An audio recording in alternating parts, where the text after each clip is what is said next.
Hello and welcome to WorldWork's online learning platform.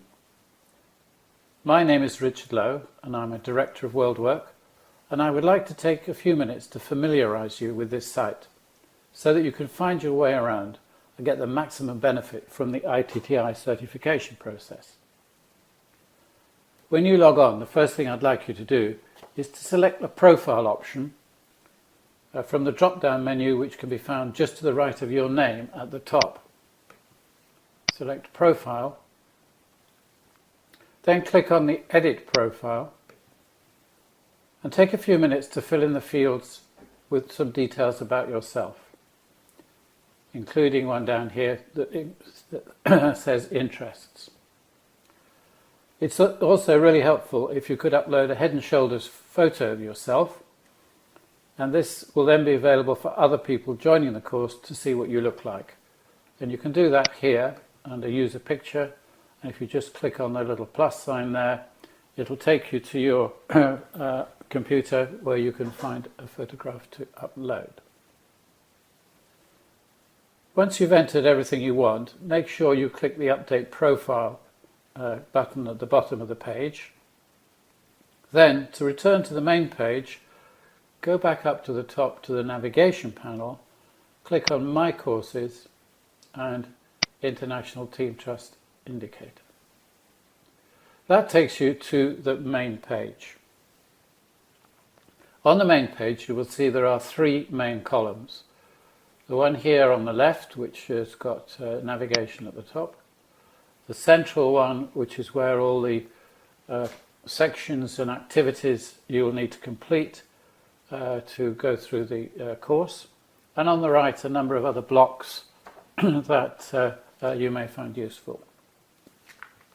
So starting on the left-hand side, the navigation panel enables you to move around the course content and select any of the individual learning activities under the respective headings. So if you open My Course and the International Team Trust Indicator, there you have a list of 20 sections, and these correspond to the sections you'll see down the middle column. If you click on an arrow beside one of the section heads, you'll see that it provides you with details of the activities that are within each of the sections.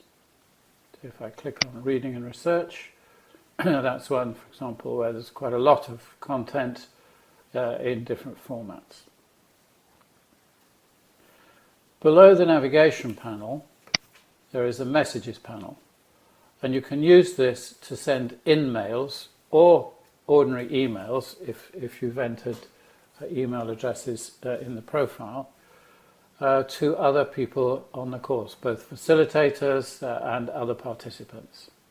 So watch out also if you've received any messages and advise you, they will appear in that section. The course contacts panel contains a list of the program facilitators and other participants. By clicking on their picture, you can see the details they have entered in their profiles. And if you click then on the full profile, you will get further details that they have entered. So that's where the details that you've entered in your profile will appear.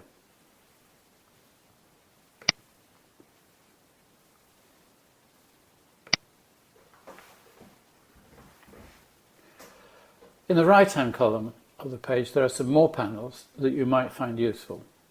For example, there is an upcoming events panel where you will see relevant deadlines for elements of work to be completed. I'll leave you to explore these panels for yourself. There is also this block here, which you will see brings up some of the criteria definitions that are used in the ITTI. And these will change in a random way so that you can see which one is up at any particular point in time. Then down the centre of the page are listed 20 numbered topic sections that you will need to work through during the programme. Each topic has a number of activities that you will need to complete.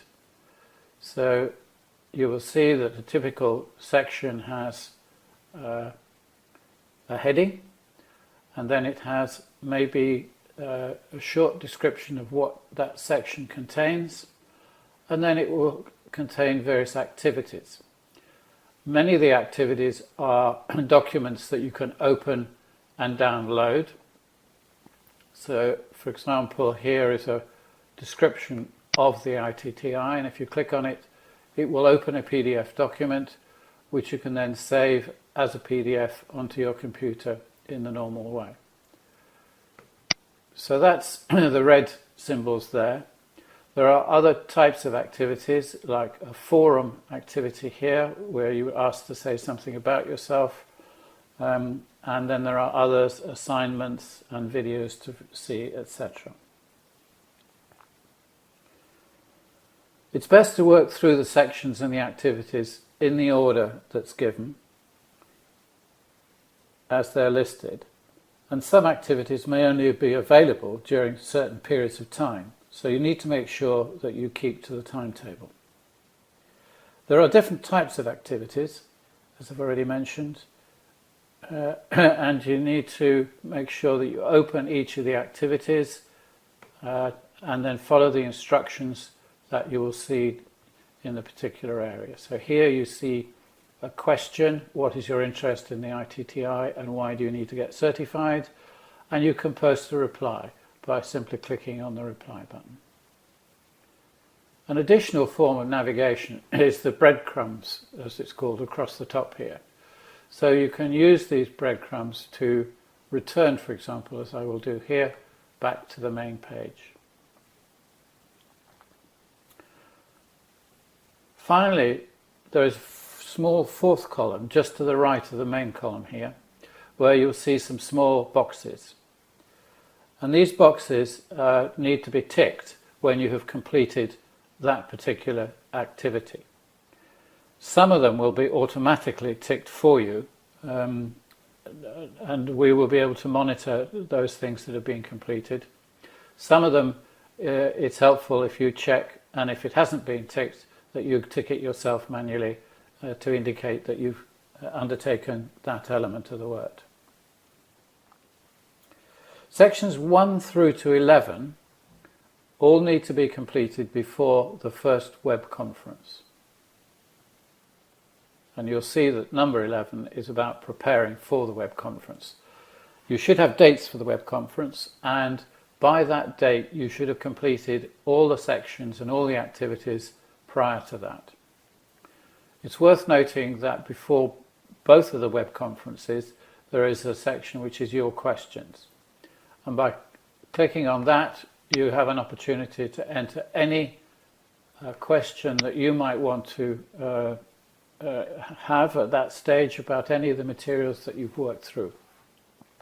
So enter the questions in there, and then they will be answered during the course of the following web conference.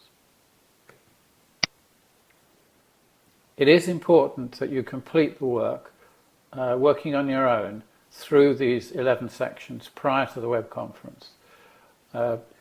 If you don't do that, then you won't be able to get the maximum benefit from the web conference.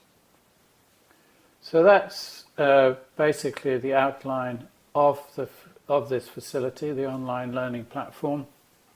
I would encourage you to explore it a bit, find your way about, find the way that you can navigate, look at the overall structure of the program and see what you need to complete.